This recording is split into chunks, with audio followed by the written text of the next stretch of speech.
This is a video about my magnum opus, let's call it. And that's this book. Are You Creative? 60 Models. And in the middle of the 60 models. And it's a very big book. If I go back here, it's this thick. Those are B4 pages, 2,000 words a page. 2,000 words a page and 800 pages, 900, 1,000 pages. So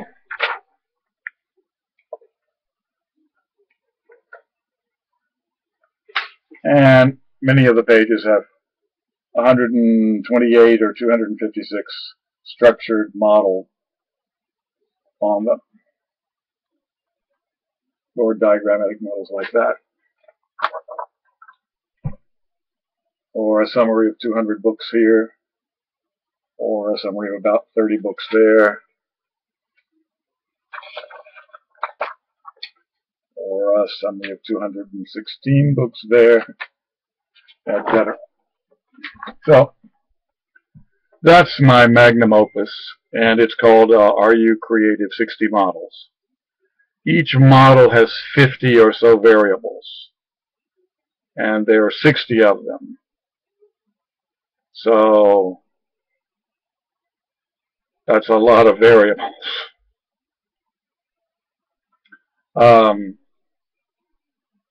The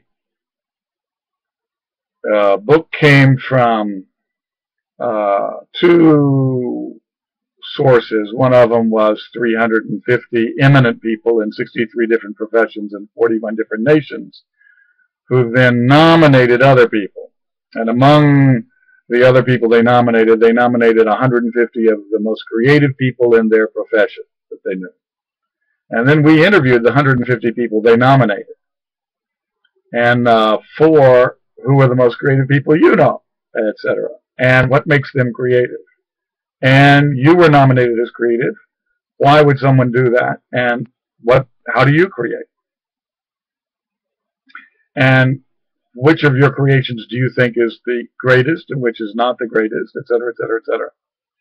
There was about 44 pages of questions in the end.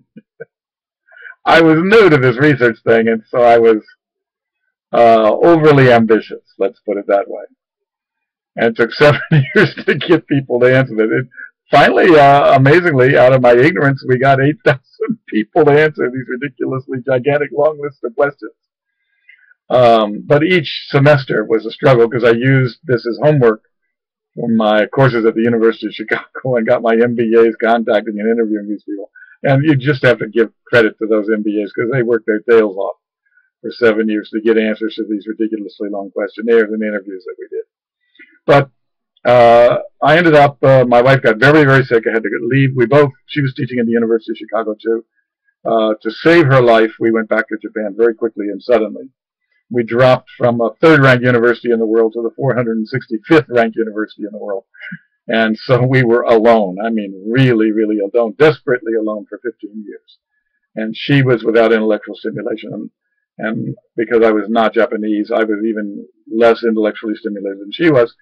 And for a long while, the first year, I looked at 22 boxes of results from this giant excellent science research project.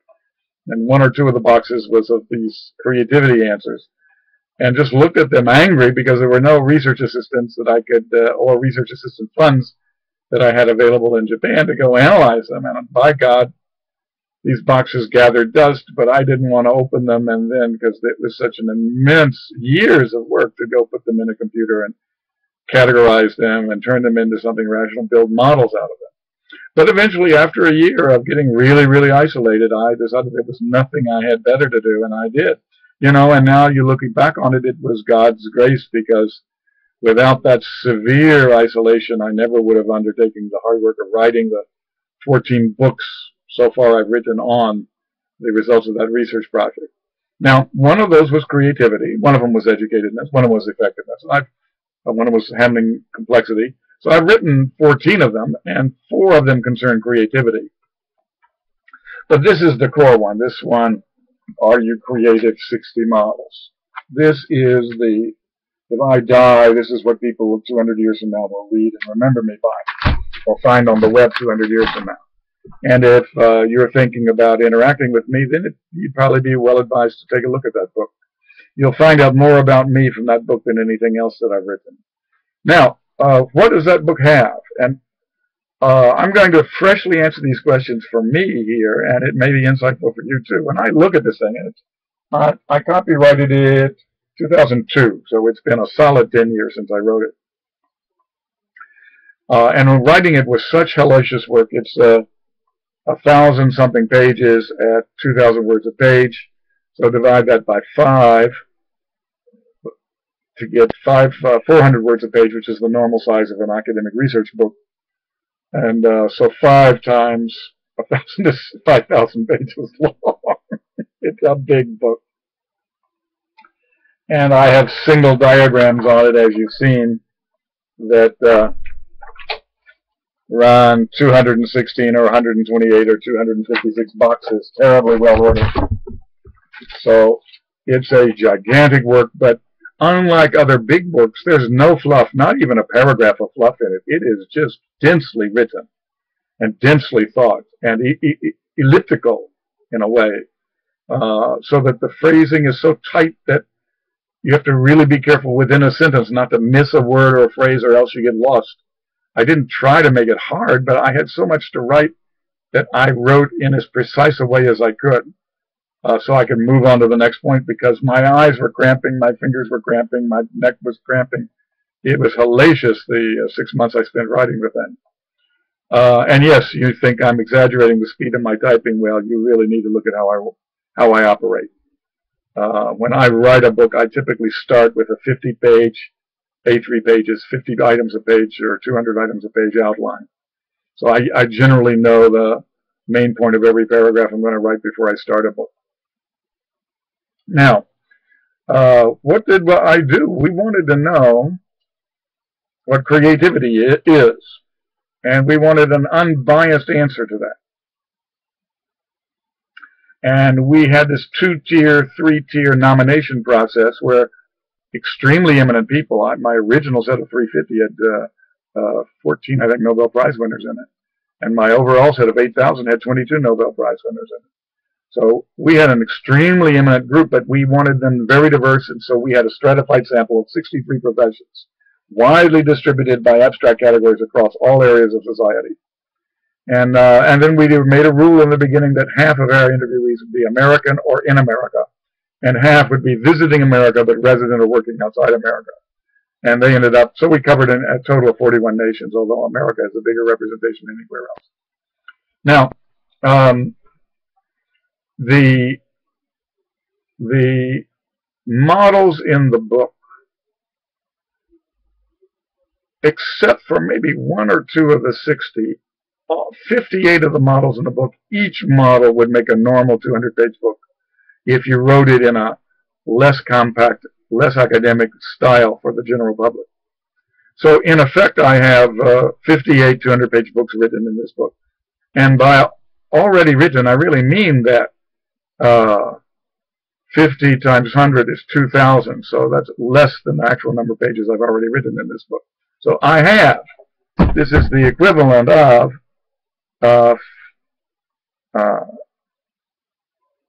5,000 pages divided by 400 words a page is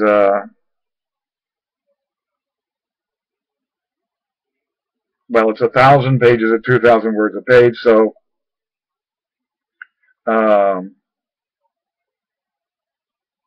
it's 5,000 pages at 400 words a page. It's 10,000 pages at 200 words a page. So in 10,000 pages divided by 200, or 300 pages for a normal book, let's say 333, so it divides out easily, is 3 per every 1,000 times 10 is 30 books of 200 words a page, 300 pages. 30 books in this one volume. Okay. Now, each chapter is structured the same, so it's a structurally written book. And then the models are highly structured, and they're presented in two ways. They're presented in categorical model form, and that's these big things with 200 points well ordered or 600 points well ordered, like that. And then there's this diagram form, causal diagram form, which is like this. So I've got two kinds of diagrams for each chapter, the causal model for each chapter and the categorical model for each chapter. No other book in history has done this for as many creativity models, nor has any book in history had models as detailed as mine, nor has any book in history surveyed 4,000 books on creativity as I did after we did the interviews. Nor has any book in history had 8,000 people that were interviewed in 41 nations, 63 professions. So the data set is more comprehensive and detailed and better distributed. The models are dual causal diagram models and categorical models, and they are several, 1 or 2 orders of magnitude more detailed than any other models published. The readings that went into enhancing the models we got from the interviews, where we looked for nearest matching models from books and research, no other book has summarized as many 4,000 books as we did here. So this was, take a look at it. Compare it to every other creativity book that's out there in the world, and read 50 pages of this and read 50 pages of them, and then tell yourself honestly which one excited me the most, which one did I learn the most from, which one challenged my points of views and existing frameworks the most, which one formally modeled inchoate things that normally I don't see formal models for, that I just sort of vaguely think, and here's a well-formed, detailed model of it here. So I believe it's a very unusual work, and it needs to be brought to the world's attention a little bit more, whether in the form of 30 books. Now, I've got a Chinese publisher who's willing to publish each set of 6 models here as a book, a very large 700-page book, maybe 400, 500, 600 words a page in Chinese. So I've got that arranged in Chinese. So it's most likely right now that this work will come out in Chinese before it's published in English book form. But if there's an English publisher out there who becomes interested due to this videotape, that would be great. One of the purposes of my tape.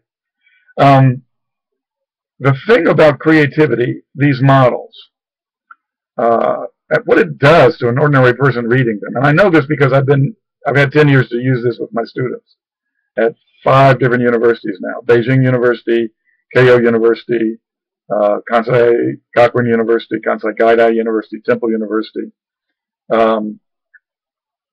TU Delft in terms of teaching a lot of students there in Europe at conferences and workshops. This book, people gradually, more and more, discover their creative.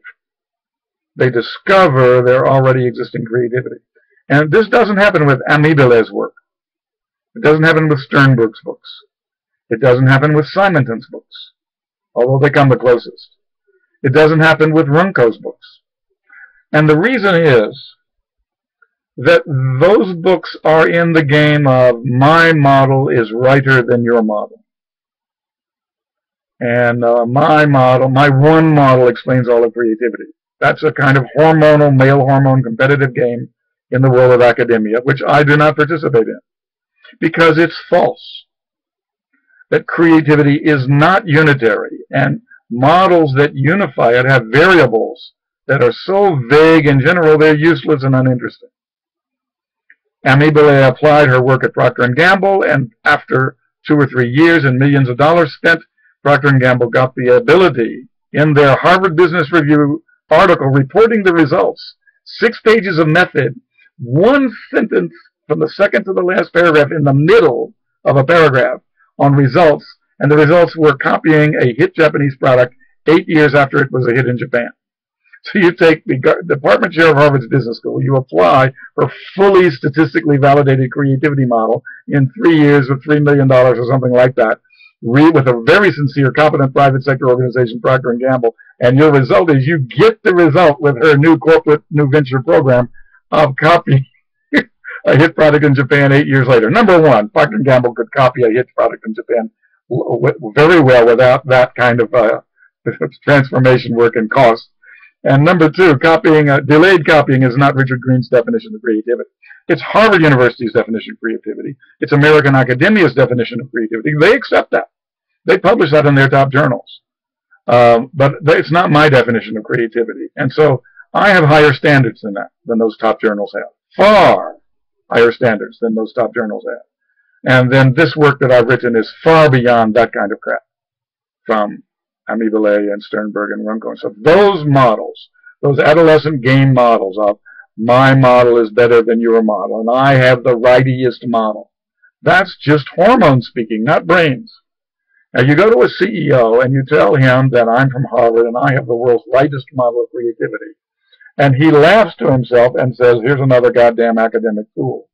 But he'll pay you because, you can't go wrong with the Harvard name, and if it turns out to be a waste of time, how could you be blamed? You hired the best and they turned out to be jerks. Now, this goes on in business all the time. Those of you who have not been in business may not be aware of this. CEOs are not that stupid about choosing suppliers to supply them with something.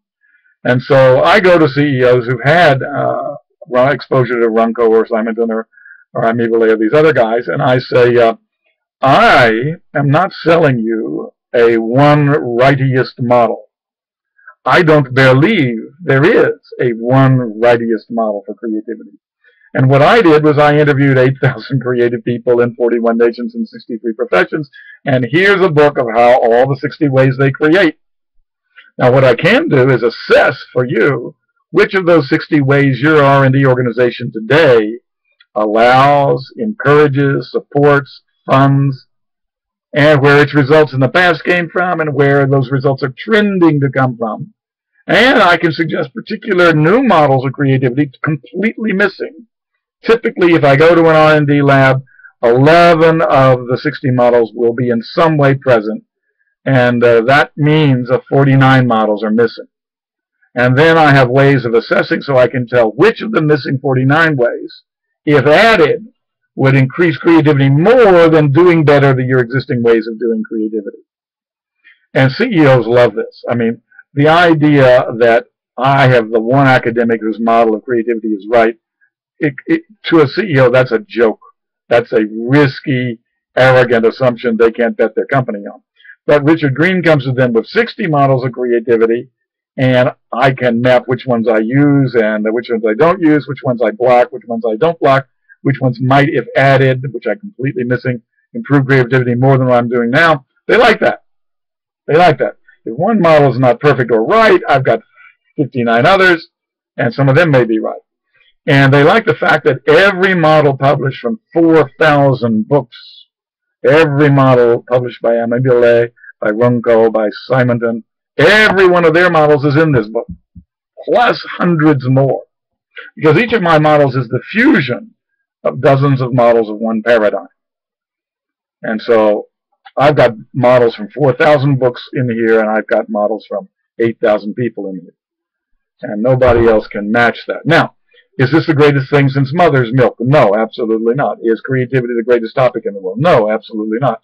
Is Green's book the greatest book on creativity? No, I can't say that. In terms of cogency, I like Simonton's book, Something of Genius, better than I like my own book, because he managed to summarize 30 models of creativity in about 300 pages, and gorgeously, with gorgeous clarity. And I aspire to be able to write as clear as he does. But I'm very, very close to that. And I do go beyond it in several dimensions of level of detail and variety of models and sources of models.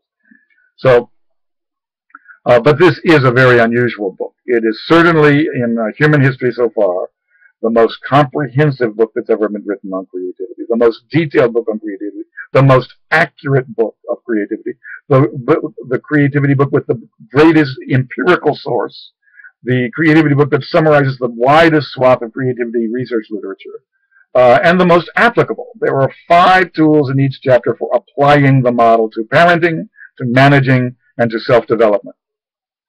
5 tools for each, and to designing large mass workshop events based on each model.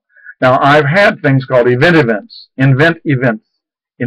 events, which I've held at Siemens. This is my biggest victory, and a number of other smaller companies you wouldn't know the name of, and one company in China who even I can't remember the name of last year. But these invent events are where you take 200 people for 3 days of mass workshops, and you'll have maybe a fourth of them doing one of the models in this book, and another fourth of them doing a different model in this book, and another fourth of them doing a different model in this book, and another fourth of them doing a different model of this book. And then halfway through the event they switch, and then they switch to another model, and then apply that. And then you've got 8 models competing for generating some outputs. Patents, new refrigerator, new missile guidance system, new machining technology for metal, sheet metal handling, blah, blah, blah, blah, blah, new surfacing for surfacing sheet metal, et cetera, et cetera. So we invent inventions using these models competitively. And then we change the events. A year later, I do it with a different 8 models. And they absolutely love it. Everybody feels smarter. It's one thing to look and read a book about 60 models, but to be inside and use a model with 10 other people for 4 days in an intense workshop event, and then find out that some models produce much, much more interesting results than others, and other models produce equivalently interesting results, but extremely different results because of their different approach to creating. It's a wonderful experience. So this book is really what you should understand me by.